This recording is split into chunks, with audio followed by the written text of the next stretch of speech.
Jennifer Tatro, and this is the From Jen vlog. Today I am here to talk about minimalism. This is something I really struggle with because I'm going to tell you right up front, I do not consider myself a minimalist.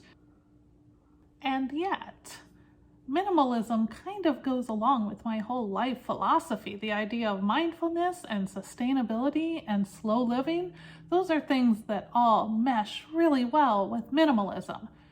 And when I think about it, I like getting rid of things. I like that dopamine hit that comes from putting something in the Goodwill box. I like the feeling of having blank space on a shelf. And I've really enjoyed the times when I've been able to live a more minimalist lifestyle. I look back on my years first out of college, and as difficult and financially stressful as they were, I loved my little apartment that barely had any stuff in it. I really enjoyed when we first moved to California and we had a small one-bedroom apartment and most of our things were in transit. It was actually difficult to come back to a full-sized house and have all of those things taking up space around me again, as much as I was happy to see my possessions that I had been missing. On the other hand, I'm kind of inspired by a maximalist aesthetic. There's nothing that I love more than being in a cozy room that has plenty of blankets and pillows and lots of plants and a nice lamp. I also live with someone who doesn't aspire to minimalism at all, and I think it would be really damaging for me to go all in on a lifestyle idea that my partner isn't on board with, because our marriage is a partnership and I love him more than I love blank space on a shelf. I'm also happy to not do the work of evaluating all my possessions right now. That's a pretty big emotional load. And I did a lot of that when we moved to California a year and a half ago. And right now I am pretty satisfied to live at the level of ownership that we are living at right now. Now, some people would say, well, Jen, minimalism isn't just about getting rid of stuff. It's about letting go of the things that don't serve you to make more space for the things that do serve you. Which, yeah, true, but I think we can agree that minimalism is also kind of about getting rid of stuff, or at least about having less stuff. I think it's okay to acknowledge that having less is fundamental to the idea of minimalism. And there are a lot of categories where I don't have less, and I don't want to have less. I don't have less books. I definitely have more clothes than I will ever wear in a single wash cycle.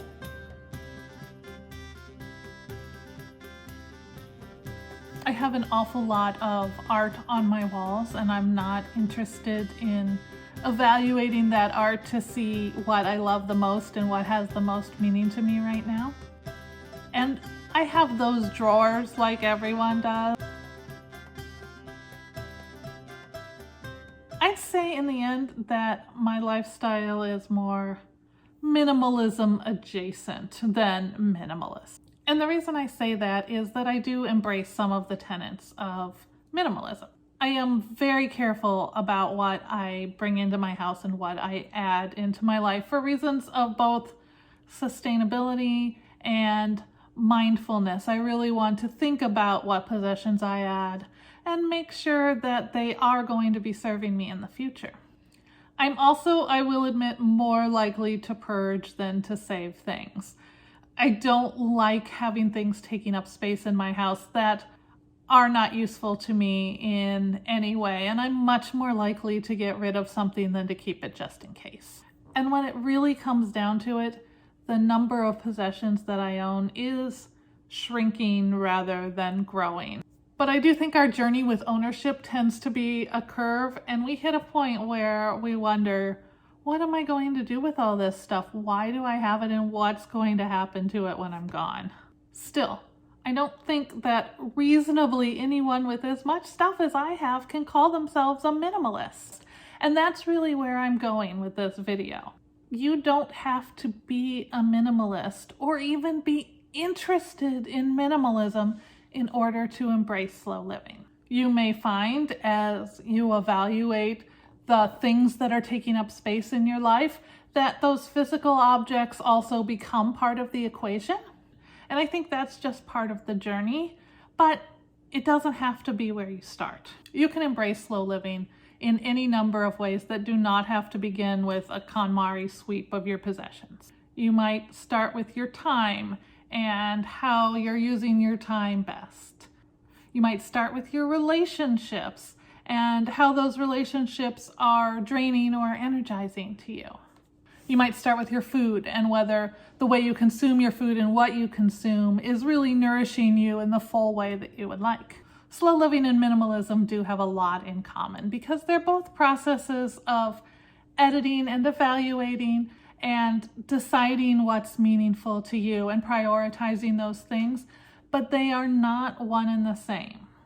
If you are like me and have a whole lot of books and more than enough clothes and you still have a junk drawer in your kitchen, don't think that that means that you can't be part of the slow living movement. I want you to know that you can and you should.